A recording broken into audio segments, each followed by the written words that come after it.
Previously, upon realizing that the fight they'd just finished had been a wee bit conspicuous, the group decided to head towards Mine 4 since it was the closest to them.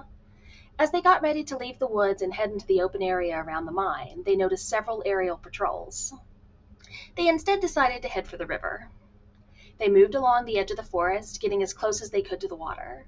Adria cast Pass Without Trace and water breathing, while Nova set up the group's mental link. Everyone passed anything they had that might not be waterproof over to Isaac for him to store in his chest. Oh, those words will never stop being weird to say.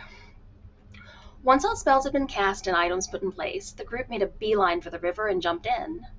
After they were all well hidden underwater, the group had a discussion via the mind link to decide what to do next. They decided that August would put up a hut at the bottom of the river so that they could get some sleep, and hopefully make their way to the mines without drawing attention in the dark. They managed to get a long rest in, waking up in the middle of the night.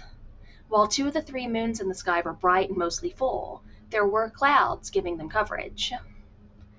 They set out, moving as quietly as they could through the water until they got as close as possible to the edge of the island.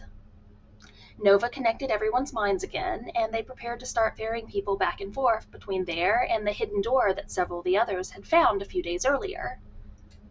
Isaac disabled the trap on the door, and both he and Zarakir attempted to open it, but failed. Then Kess, in all 3'6" of their glory, walked up and shoved at it, managing to get it open. The group headed into the mine, quickly realizing the area they were in was still used during the day. They came across some bats, and Adria spoke with them to get some information about what direction to head in. Then they started making their way through the winding mine, with Ren scouting up ahead.